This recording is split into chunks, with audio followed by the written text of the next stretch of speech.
بسم الله الرحمن الرحيم. طه ما أنزلنا عليك القرآن لتشقى إلا تذكرة لمن يخشى تنزيلا ممن خلق الأرض والسماوات العلا الرحمن على العرش استوى له ما في السماوات وما في الأرض وما بينهما وما تحت الثرى وإن تجهر بالقول فإنه يعلم السر وأخفى الله لا إله إلا هو له الأسماء الحسنى وهل أتاك حديث موسى إذ رأى نارا فقال لأهلهم كثوا إني آنست نارا لعلي آتيكم منها بقبس أو أجد على النار هدى فلما أتاها نودي يا موسى إني أنا ربك فاخلع عليك إنك بالوادي المقدس طوى وأنا اخترتك فاستمع لما يوحى إنني أنا الله لا إله إلا أنا فاعبدني وأقم الصلاة لذكري إن الساعة آتية أكاد أخفيها لتجزى كل نفس بما تسعى فلا يصدنك عنها من لا يؤمن بها واتبع هواه فتردى وما تلك بيمينك يا موسى قال هي عصاي أتوكأ عليها وأهش بها على غنمي ولي فيها مآرب أخرى قال ألقها يا موسى فألقاها فإذا هي حية تسعى قال خذها ولا تخف سنعيدها سيرتها الأولى واضمم يدك إلى جناحك تخرج بيضاء من غير سوء آية أخرى لنريك من آياتنا الكبرى اذهب إلى فرعون إنه طغى قال رب اشرح لي صدري ويسر لي أمري واحلل عقدة من لساني يفقه قولي واجعل لي وزيرا من أهلي هارون أخي أشدد به أزري وأشركه في أمري كي نسبحك كثيرا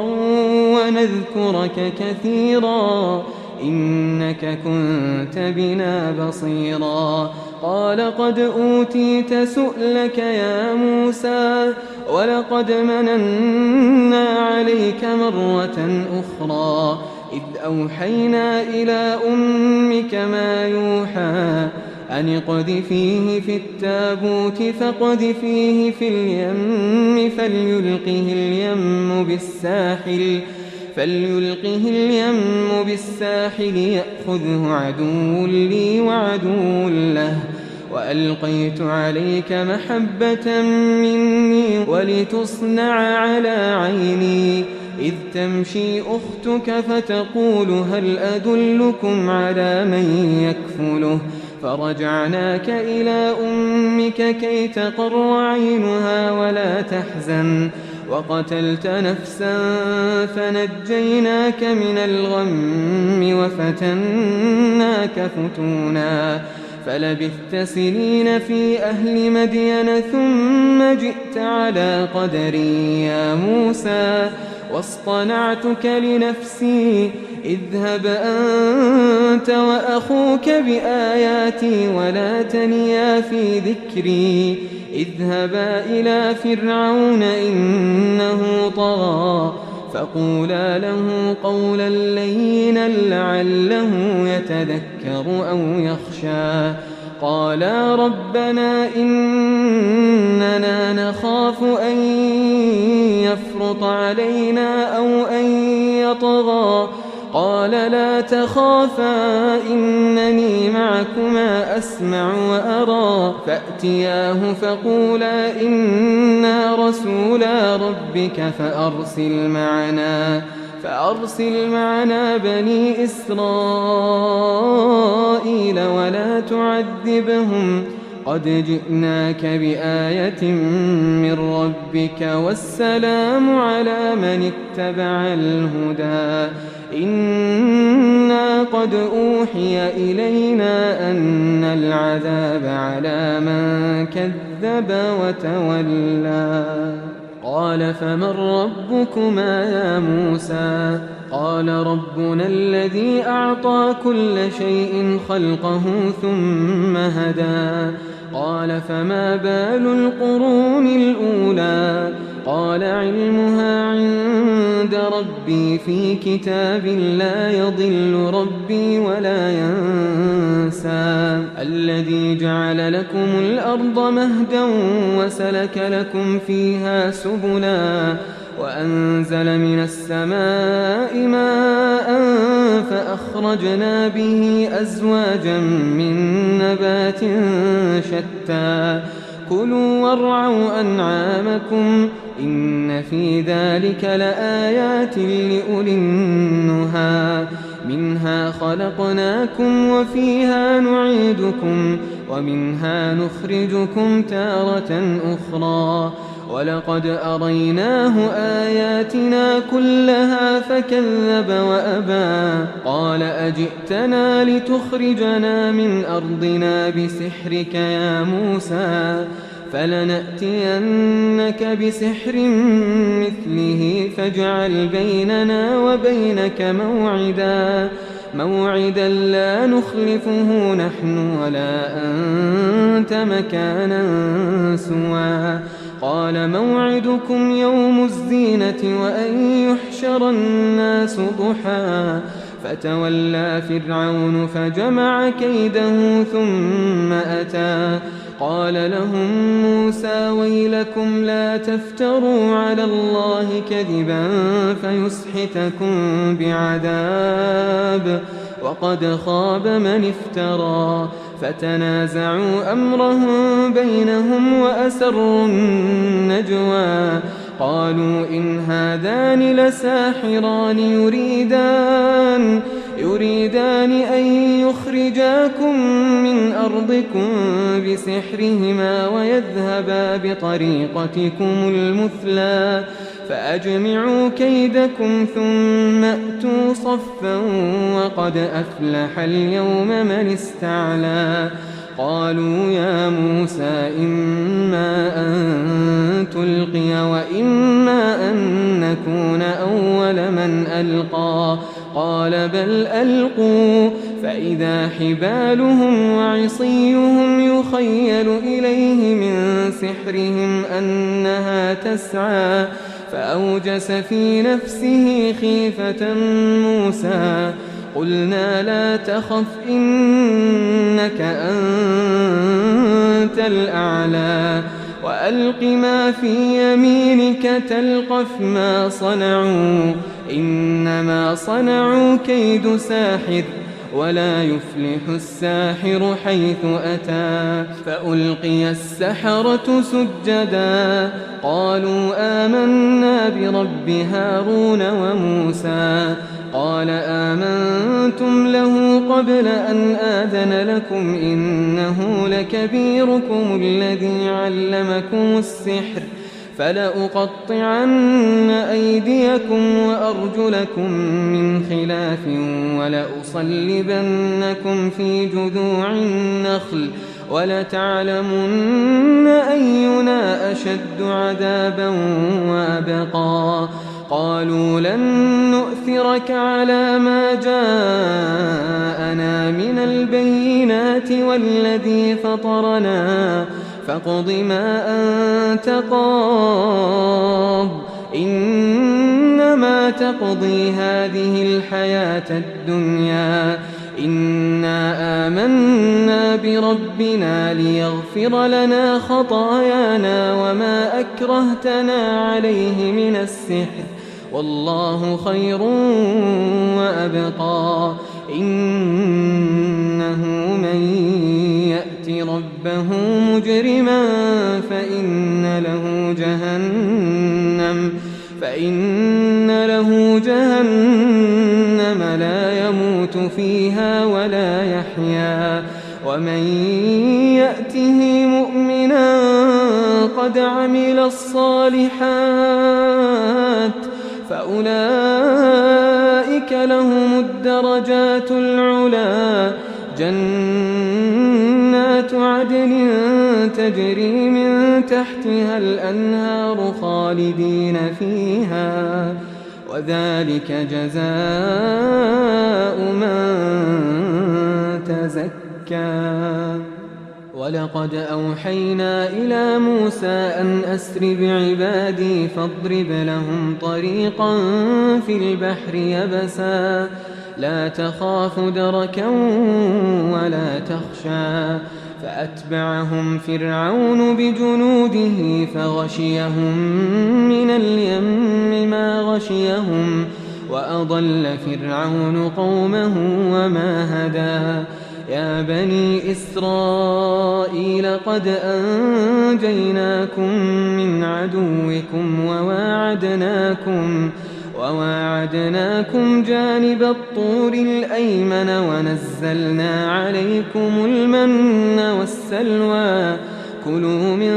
طيبات ما رزقناكم ولا تطغوا فيه فيحل عليكم غضبي ومن يحلل عليه غضبي فقد هوى وإني لغفار لمن تاب وآمن وعمل صالحا ثم اهتدى وما أعجلك عن قومك يا موسى قال هم أولئك على أثري وعجلت إليك رب لترضى قال فإنا قد فتنا قومك من بعدك وأضلهم السامري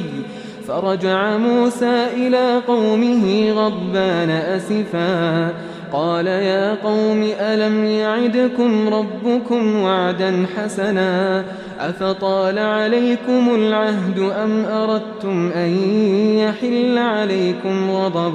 من ربكم فأخلفتم موعدي قالوا ما أخلفنا موعدك بملكنا ولكننا حملنا أوزارا من زينة القوم فقذفناها فكذلك ألقى السامري فأخرج لهم عجلا جسدا له خوار فقالوا هذا إلهكم وإله موسى فنسي أفلا يرون ألا يرجع إليهم قولا ولا يملك لهم ضرا ولا نفعا ولقد قال لهم هارون من قبل يا قوم إنما فتنتم به وإن ربكم الرحمن فاتبعوني وأطيعوا أمري قالوا لن نبرح عليه عاكفين حتى يرجع إلينا موسى قال يا هارون ما منعك إذ رأيتهم ضلوا ألا تتبعا أفعصيت أمري قال يا ابن أم لا تأخذ بلحيتي ولا برأسي إني خشيت أن تقول فرقت بين بني إسرائيل ولم ترقب قولي قال فما خطبك يا سامري قال بصرت بما لم يبصروا به فقبضت قبضة من أثر الرسول فنبذتها وكذلك سولت لي نفسي قال فاذهب فإن لك في الحياة أن تقول لا مساس وإن لك موعدا لن تخلفه وانظر إلى إلهك الذي ظلت عليه عاكفا لنحرقنه ثم لننسفنه في اليم نسفا إنما إلهكم الله الذي لا إله إلا هو وسع كل شيء علما كذلك نقص عليك من أنباء ما قد سبق وقد آتيناك من لدنا ذكرا من أعرض عنه فإنه يحمل يوم القيامة وزرا خالدين فيه وساء لهم يوم القيامة حملا يوم ينفخ في الصور ونحشر المجرمين يومئذ زرقا يتخافتون بينهم إن لبثتم إلا عشرا نحن أعلم بما يقولون إذ يقول أمثلهم طريقة إن لبثتم إلا يوما ويسألونك عن الجبال فقل ينسفها ربي نسفا فيذرها قاعا صفصفا لا ترى فيها عوجا ولا أمتا يومئذ يتبعون الداعي لا عوج له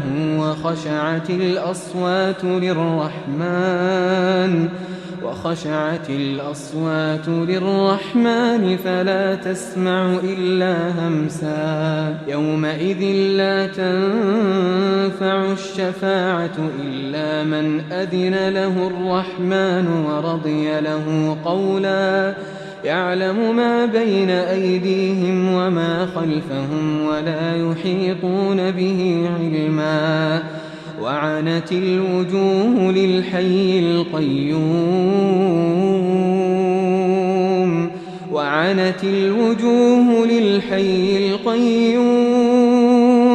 وقد خاب من حمل ظلما ومن يعمل من الصالحات وهو مؤمن فلا يخاف ظلما ولا هضما وكذلك أنزلناه قرآنا عربيا وصرفنا فيه من الوعيد لعلهم يتقون أو يحدث لهم ذكرا فتعالى الله الملك الحق ولا تعجل بالقرآن من قبل أن يقضى إليك وحيه وقل رب زدني علما ولقد عهدنا إلى آدم من قبل فنسي ولم نجد له عزما وإذ قلنا للملائكة اسجدوا لآدم فسجدوا إلا إبليس أبى فقلنا يا آدم إن هذا عدو لك ولزوجك فلا يخرجنكما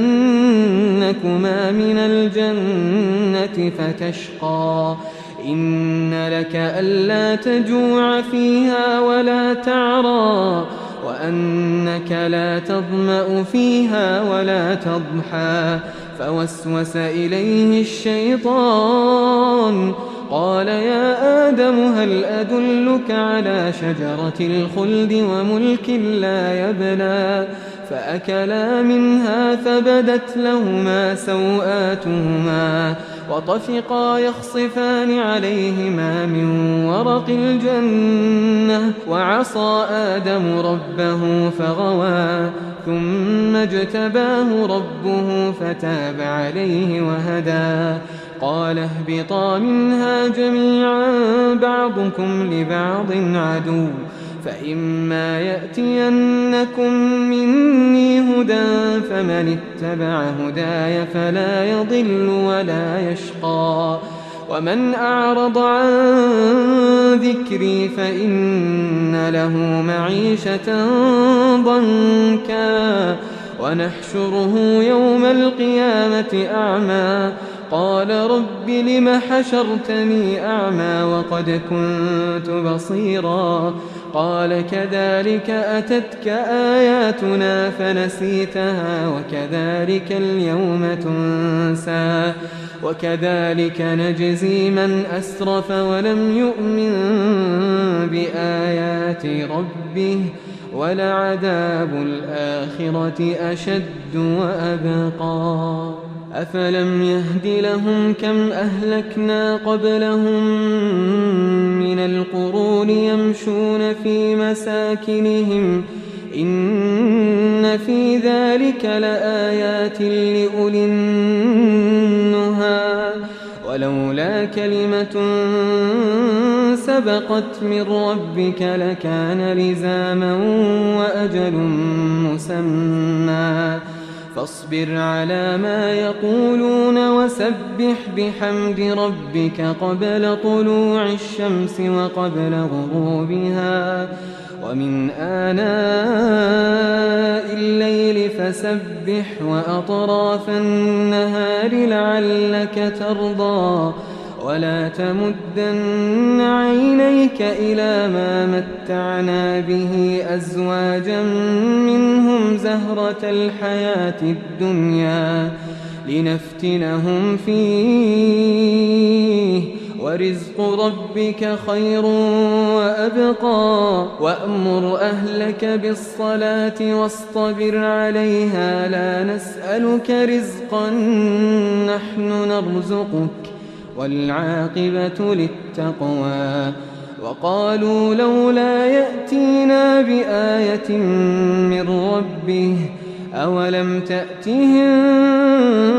بينة ما في الصحف الأولى ولو أنا أهلكناهم بعذاب من قبله لقالوا ربنا لولا أرسلت إلينا رسولا فنتبع آياتك من قبل أن نذل ونخزى